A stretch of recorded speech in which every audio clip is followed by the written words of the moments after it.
Shalom. எல்லாரும் எப்படி இருக்கீங்க? இன்னைக்கு ஒரு புதிதான காரியத்தை குறித்து நம்ம கற்றுக்கொள்ள போறோம். இன்னைக்கு நம்ம பார்க்கக்கூடிய தலைப்பு என்னன்னா, எடுத்து வாசிக்கலாம். மத்தேயு 1வது அதிகாரம் 23வது வசனம். அவன் இதோ ஒரு கன்னிகை கர்ப்பவதியாகி ஒரு குமாரனை பெறுவாள், அவருக்கு இம்மானுவேல் என்று பெயரிடுவார்கள் என்று சொன்னான்.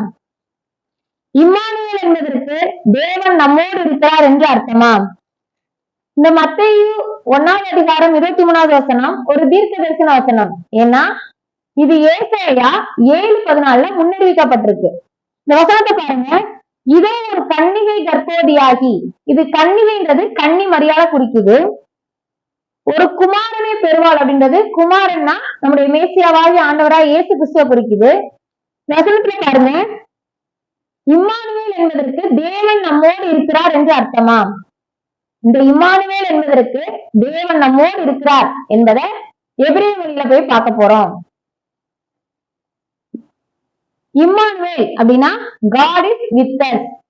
இதற்கு எபிரேயத்துல 6 எழுத்துக்கள்: ஐன், மெம், நுன், வாவ், அலெப், லமட்.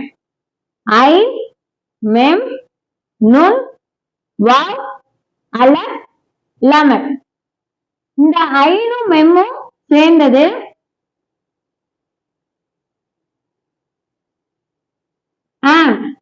ஆம்னா பீப்புள்.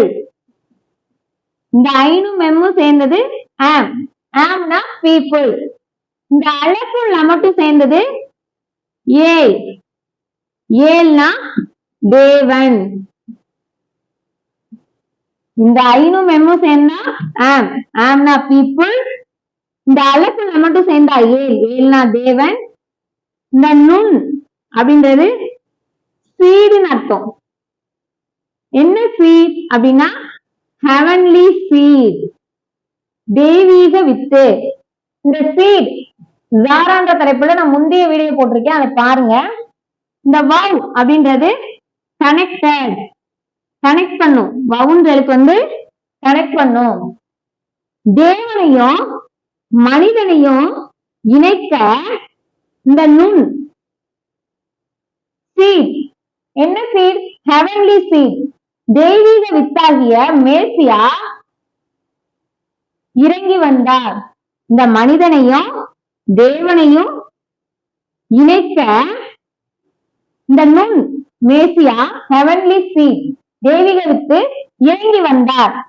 தேவன் மனிதனோடு வாசம் பண்ண. ஏன் இதுக்கு முன்னாடி வாசம் பண்ணலையா சிஸ்டர்? இதுக்கு முன்னாடி அப்படி இல்லையா அப்படின்னு கேட்டா இல்ல. ஏன்னா ஒட்டுமொத்த மனுக்குலமும் பாவத்தினால வீழ்ச்சி அடைந்திருக்கும் போது உலகத்தின் ஒட்டுமொத்த பாவத்தையும் சுமந்து தீர்க்கிற தேவ ஆட்டுக்குட்டியாகிய மேசியா ஹெவன்லி சீட், தெய்வீக வித்து இறங்கி வந்தார். தேவன் மனிதனோடு வாசம் பண்ண, தேவன் மனிதனோடு இருக்க. இதுக்குதான் இதுக்கு ஆதாரமா ஒரு வசனம் இருக்கு. 1 தீமோத்தேயு 2வது அதிகாரம் 4, 5, 6 அந்த வசனங்களை வாசிக்கிறேன். எல்லா மனுஷரும் ரட்சிக்கப்படவும் சத்தியத்தை அறிகிற அறிவை அடையவும் அவர் சித்தமுள்ளவராய் இருக்கிறார். தேவன் ஒருவரே, தேவனுக்கும் மனுஷருக்கும் மத்தியஸ்தர் ஒருவரே. தேவன் ஒருவரே, தேவனுக்கும் மனிதருக்கும் மத்தியஸ்தர் ஒருவரே. எல்லாரையும் மீட்கும் பொருளாக தன்னை ஒப்பு கொடுத்த மனுஷனாகிய கிறிஸ்து இயேசு அவரே. யாருன்னு போட்டுக்கு பாத்தீங்களா? இயேசு அவரே.